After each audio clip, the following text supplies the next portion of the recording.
B. Nama-nama, sifat, dan fungsi Al-Quran. Al-Quran mempunyai beberapa nama yang sekaligus menunjukkan fungsinya. Al-Quran dan Alkitab adalah dua nama yang paling populer. Di samping itu, Al-Quran juga dinamai Al-Furqan, Al-Dzikr, dan At-Tanzil. Berikut ini adalah ayat-ayat Al-Quran yang menyebutkan nama-nama tersebut dan sedikit penjelasan tentang wajhut tasmiyahnya atau alasan dari penamaannya. Yang pertama, Al-Quran. Al-Quran dinamai Al-Quran. A'udzu billahi minasyaitonir rajim. Inna hadzal Qur'ana yahdi lillati hiya aqwam wa yubashshirul mu'minin. Wa yubashshirul mu'minina alladzina ya'maluna shalihati anna lahum ajran kabira. Sesungguhnya Al-Quran ini memberikan petunjuk kepada jalan yang lebih lurus dan memberi kabar gembira kepada orang-orang mukmin yang mengerjakan amal soleh, bahwa bagi mereka ada pahala yang besar. Quran Surat Al-Isra ayat ke-9. Dalam ayat di atas, Al-Quran disebut dengan Al-Quran. Inna hadzal Qur'ana. Sesungguhnya Al-Quran ini. Jadi disebut dengan Al-Quran. Dinamai Al-Quran dengan kata Al-Quran atau dengan nama Al-Quran karena kitab suci terakhir yang diturunkan oleh Allah Subhanahu wa Ta'ala ini berfungsi sebagai bacaan, sebagai Qur'anan. Qur'an kan artinya bacaan. Sesuai dengan arti kata Al-Quran itu sendiri secara bahasa, yaitu bacaan. Sebagaimana yang sudah dijelaskan pada subbab sebelumnya. Yang kedua, Al-Quran dinamai Alkitab. A'udzu billahi minasyaitonir rajim. Dzalikal kitabu la raiba fihi hudal lil muttaqin. Kitab atau Al-Quran ini tidak ada keraguan padanya. Petunjuk bagi mereka yang bertakwa. Quran Surat Al-Baqarah ayat kedua. Dalam ayat ini Al-Quran disebut Alkitab. Dzalikal kitabu.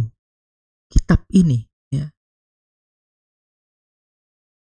Alkitab secara bahasa berarti al-jama'. Artinya mengumpulkan. Alkitab secara bahasa artinya al-jama' atau al-jam'u. Mengumpulkan.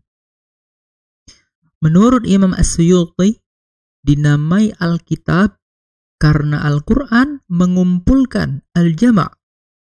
Al-Quran mengumpulkan berbagai macam ilmu, kisah, dan berita di dalamnya. Sedangkan menurut Syekh Muhammad Abdullah Darraz, sebagaimana dikutip Manna Al-Qattan di dalam kitabnya, Mabahith fi Ulumil Quran, bahwasanya Al-Quran di samping dipelihara melalui lisan, ya, juga dipelihara melalui tulisan. Nah, ini berkaitan dengan penamaan Al-Quran dengan Quran, penamaan Al-Quran dengan Alkitab. Al-Quran dinamakan Al-Quran, bermakna Al-Quran sebagai bacaan, sebagai hafalan, ya.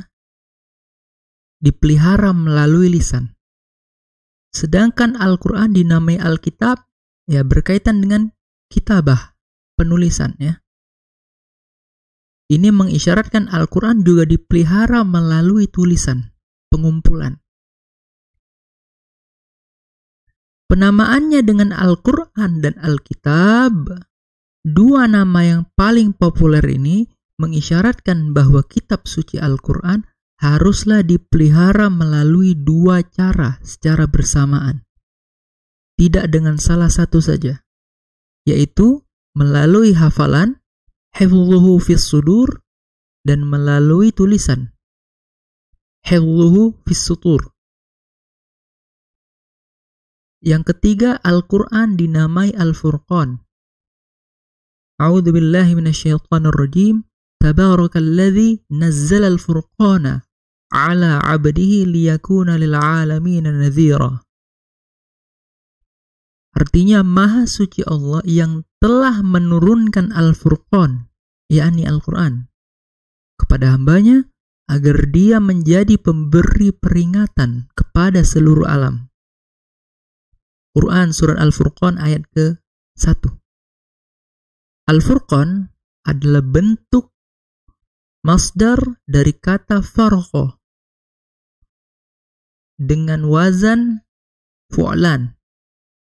Al-Furqan rumusnya atau wazan dari katanya adalah fu'lan, furqan.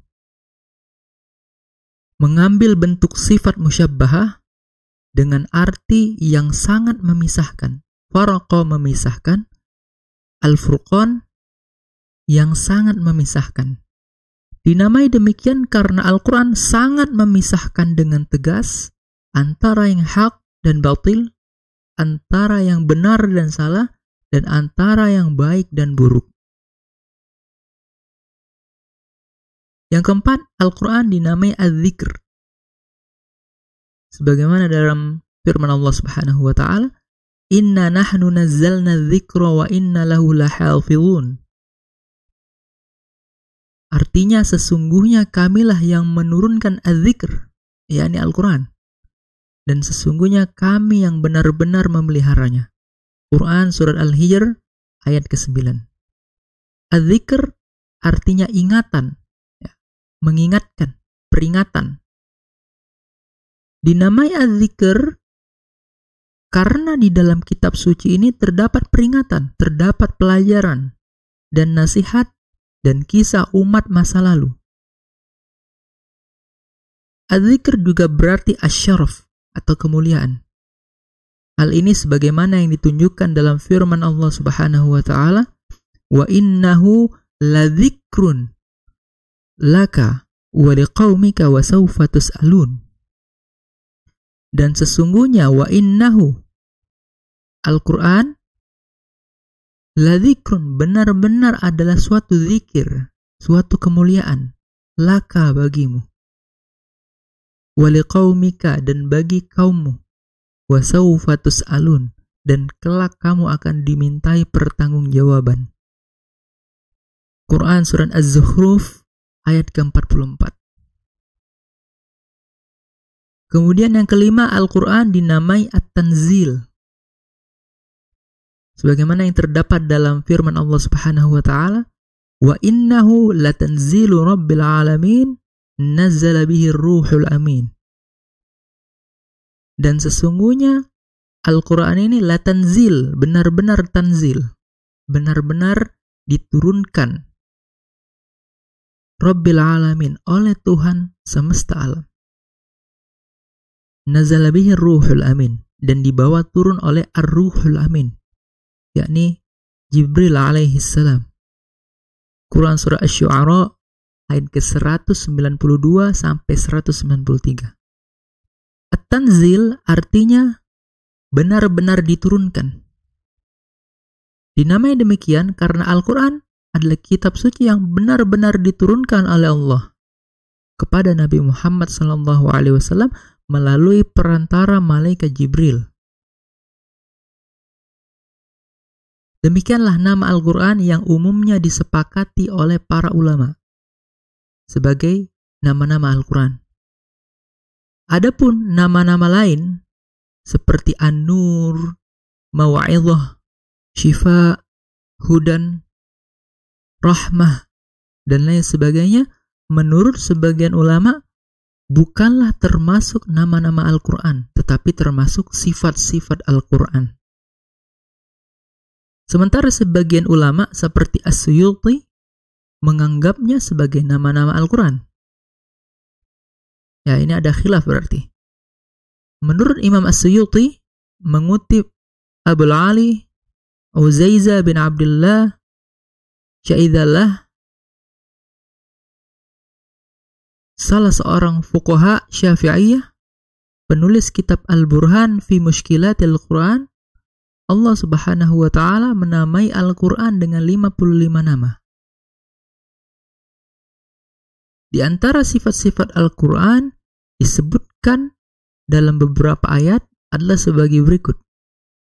Yang pertama, sifat An-Nur. Al-Quran bersifat An-Nur. Sebagaimana yang terdapat dalam firman Allah Subhanahu wa ta'ala, Ya ayyuhan nasu, qad ja'akum burhanun min rabbikum wa anzalna ilaikum nuran mubina. Wahai manusia, sesungguhnya telah datang kepadamu bukti kebenaran dari Tuhanmu, yakni Nabi Muhammad dengan mukjizatnya, dan telah kami turunkan kepadamu nuron, nur, cahaya, yakni maksudnya adalah Al-Quran, mubinan yang terang benderang. Jadi dalam hal ini Al-Quran disifati nuron, nuron mubina, cahaya yang terang benderang. Quran Surah An-Nisa ayat ke-174. Kemudian Al-Quran juga disifati dengan mau'izah, syifa, hudan, dan rahmah. Sebagaimana yang terdapat dalam firman Allah Subhanahu wa ta'ala, Ya ayuhan nas, qad ja'atkum mau'izatun min rabbikum wa shifa'un lima fis sudur wa hudan wa rahmah lil mu'minin. Wahai manusia, sesungguhnya telah datang kepadamu mau'izah, pelajaran, min rabbikum, dari Tuhanmu, wa syifa, dan juga penyembuh bagi penyakit-penyakit yang berada fis sudur, di dalam dadamu, wa hudan, dan petunjuk, wa rahmah, serta rahmat lil mu'minin, bagi orang-orang yang beriman. Quran Surat Yunus ayat ke-57. Jadi dalam ayat ini Al-Quran disifati dengan 4 sifat. Yang pertama bersifat mau'izah, sebagai pelajaran, sebagai nasihat ya. Syifa sebagai penyembuh, hudan sebagai petunjuk, warahmah sebagai rahmat bagi orang-orang yang beriman. Kemudian Al-Quran disifati juga dengan mubin, sebagaimana yang terdapat dalam firman Allah Subhanahu wa ta'ala, qad ja'atkum minallahi nurun wa kitabun mubin. Sesungguhnya telah datang kepadamu nur, cahaya, wa kitabun mubin, dan kitab yang mubin, menerangkan. Kitab yang jelas ya. Kemudian Al-Quran disifati dengan mubarak, sebagaimana terdapat dalam firman Allah Subhanahu wa ta'ala, wa hadza kitabun anzalnahu mubarakun musaddiqul ladzi baina yadayhi. Dan ini, Al-Quran ini adalah kitab yang telah kami turunkan, mubarakun, yang diberkahi, membenarkan kitab-kitab yang diturunkan sebelumnya. Musaddiqul ladzi baina yadayhi. Quran Surah Al-An'am ayat ke-92.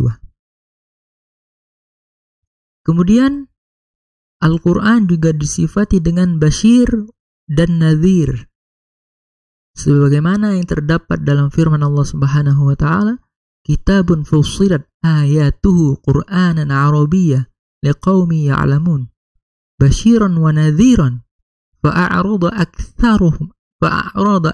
aktsaruhum fahum la yasma'un. Kitab yang dijelaskan ayat-ayatnya, fussilat, yang dijelaskan ayat-ayatnya, dijabarkan, yakni bacaan dalam bahasa Arab, untuk kaum yang mengetahui. Nadhiran, basyiran wa nadhiran. Dan Al-Quran ini adalah nadhir wa basyir, pembawa berita gembira, basyir, dan pembawa berita peringatan, nadhir. Tetapi kebanyakan mereka berpaling, tidak mau mendengarkan. Quran Surah Fussilat ayat ke-3 sampai ke-4. Kemudian yang terakhir, Al-Quran disifati dengan majid, sebagaimana dalam firman Allah Subhanahu wa ta'ala, bal huwa Qur'anun majid. Bahkan yang didustakan mereka itu adalah Al-Quran, Qur'anun majidun, Al-Quran yang mulia, majid.